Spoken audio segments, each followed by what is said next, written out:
بسم اللہ الرحمن الرحیم۔ السلام علیکہ یا صاحب العصر والزمان۔ علی علیہ السلام بستر مرگ پر ہیں اور آج رات الوداع کہنے والے ہیں۔ خادم سے کہہ دو کہ آج سرور جانا مسجد میں نہیں آئیں گے۔ ایک یتیم ماں کا دامن تھامے ہوئے آنسو بہا رہا ہے اور کہہ رہا ہے، اے مادر گرامی کہ ہم بچوں کا غم خوار کیوں نہیں آتا۔ حکیم علی علیہ السلام کا زخم دیکھ کر مایوس ہو گیا۔ حسن کو طبیب کی گفتگو سے مایوسی کے علاوہ کچھ حاصل نہیں ہوا۔ میں غم زدہ عباس اور زینب کو صبر کی تلقین کرتا ہوں۔ حسین سے کہہ دو کہ علی جو نیکوکاروں کے سردار ہیں وہ نہیں آئیں گے۔ حضرت علی علیہ السلام کے دفن کا واقعہ۔ بعض نے نقل کیا ہے کہ اپنی شہادت سے چند گھنٹے قبل حضرت امام حسن اور حضرت امام حسین علیہ السلام کو اس طرح وصیت کی کہ جب میں اس دنیا سے چلا جاؤں تو مجھے تابوت میں رکھنا اور اس کے بعد تابوت گھر سے باہر نکالنا۔ تم تابوت کے پچھلے حصے کو اٹھانا، تابوت کا اگلا حصہ خود بخود اٹھ جائے گا۔ مجھے سرزمین غرا یعنی نجف میں دفن کرنا، وہاں ایک چمکتا ہوا سفید پتھر دکھائی دے گا اور ایک تختی نظر آئے گی، اس کو اٹھانا، اس کے نیچے تیار شدہ قبر ملے گی جو کہ قبر حضرت آدم علیہ السلام کے سر کی جانب ہوگی۔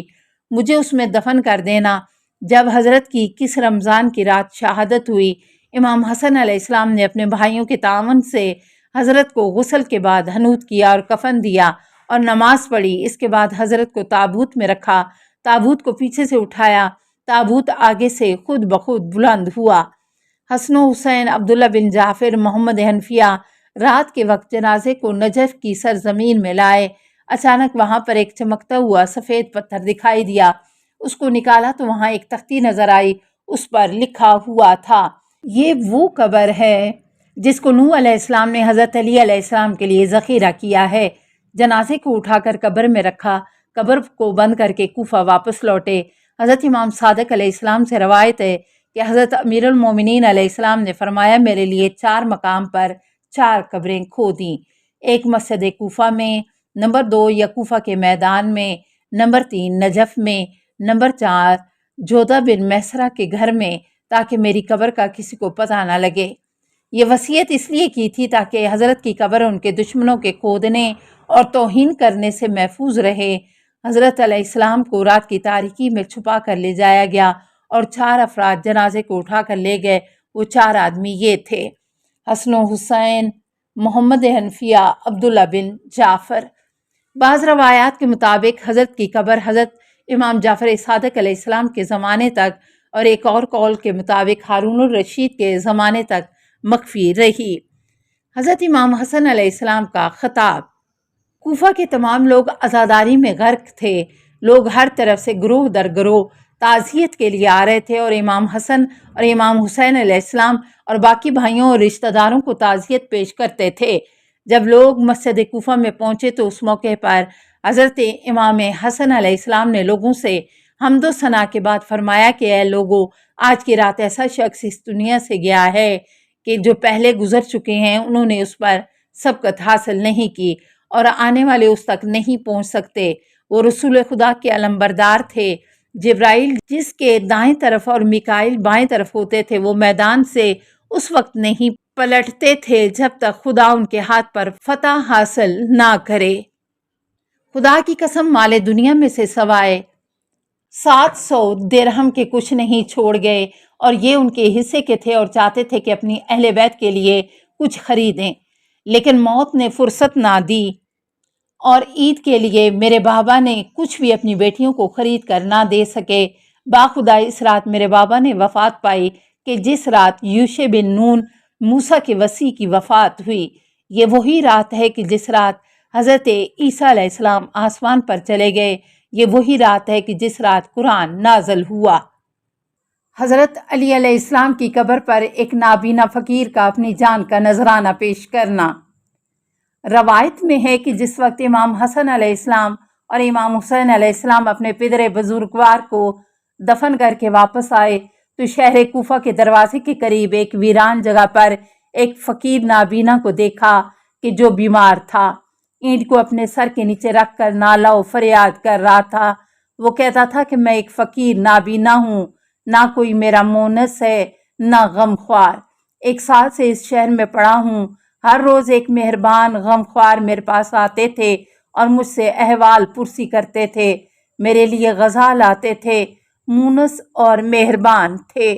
لیکن اب تک 3 روز ہو گئے ہیں، میرے پاس نہیں آئے اور مجھ سے احوال پرسی نہیں کی ہے۔ حسنین نے پوچھا، کیا ان کا نام جانتے ہو؟ اس نے کہا نہیں۔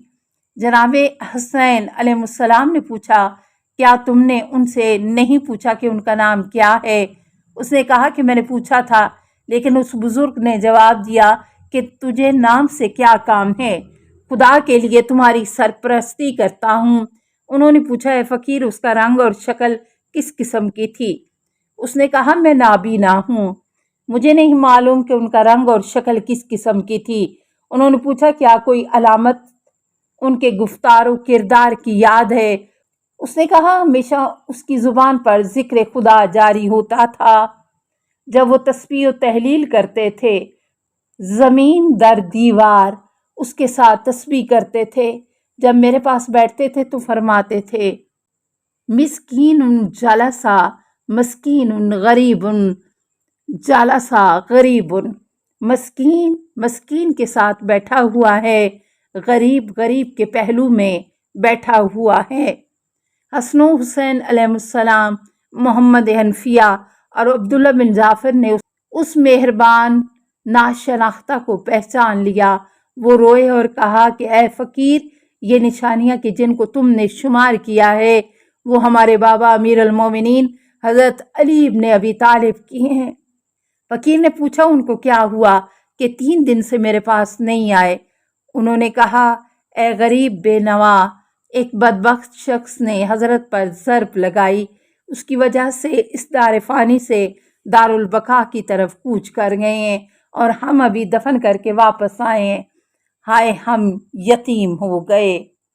جب وہ فقیر حالات سے آگاہ ہوا تو نالہ و فریاد بلند کیا، اپنے آپ کو کبھی زمین پر مارتا تھا اور کبھی زمین کی مٹی اپنے منہ پر ڈالتا تھا، اور وہ کہتا تھا کہ میں اس قابل نہ تھا کہ امیر المومنین میری سرپرستی کرتے، ان کو کیوں شہید کیا گیا؟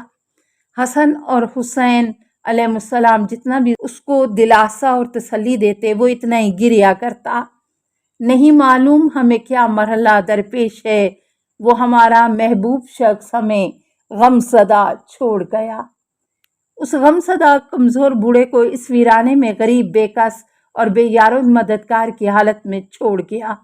اس پیر مرد فقیر نے حضرت امام حسن اور امام حسین علیہ السلام کے دامن کو پکڑا اور کہا، تمہارے نانا کی قسم، تمہارے بابا کی روح کا واسطہ، مجھے ان کی قبر پر لے جاؤ۔ امام حسن علیہ السلام نے اس کے دائیں ہاتھ کو اور امام حسین علیہ السلام نے اس کے بائیں ہاتھ کو پکڑا۔ اس کو حضرت علی علیہ السلام کے مرکز پر لے آئے۔ وہ قبر سے لپٹ گیا، بہت زیادہ رویا اور کہا، خدایا، میں اس مہربان باپ کی جدائی برداشت نہیں کر سکتا۔ تجھے اس صاحب قبر کا واسطہ کہ میری روح بھی قبض کر لے۔ اس کی دعا قبول ہوئی، اسی وقت اس کی روح قبض ہو گئی۔ وہ ذرہ تھا سورج کے پاس پہنچ گیا، قطرہ تھا جو دریا سے ہم کنار ہو گیا۔ امام حسن اور امام حسین علیہ السلام اس جاں سوز حادثے سے بہت زیادہ روئے اور خود اس فقیر کو غسل دیا، کفن دیا اور اس پر نماز پڑھی اور اس کو حضرت کے روضے کے اطراف میں دفن کیا۔ لیما اللہ کی مسند پر بیٹھنے والے کو کیا ہو گیا؟ اس کے چلنے کا راستہ تو عرش عظیم ہے۔ حرم رنجیدہ ہے، حرم کا مالک کہاں ہے کہ ہدایت کے ارکان جس سے قائم تھے؟ اگر زمزم کی آنکھ سے خون برسے تو بجا ہے، کیونکہ کعبے کا رکن اور حجر اسود دونوں جل گئے۔ اے شہنشاہ، تیرے آستانے پر ایک محتاج اصحاب کہف کے کتے کی طرح بیٹھا ہوا ہے۔ اس کے حالت زار پر ایک نظر کرم کر کہ تیرا کرم عام ہے اور سب کے لیے ہے۔ خوارج کے ہیلہ گروں کو دنیا میں سزا۔ پہلے بتایا گیا ہے کہ جس وقت ابن ملجم حضرت علی علیہ السلام کے قتل کے ارادے سے کوفہ آیا تو قطامہ نے بھی اس کا ساتھ دیا۔ وردان اور شبیب بن بجرہ دونوں ابن ملجم کے معاون تھے۔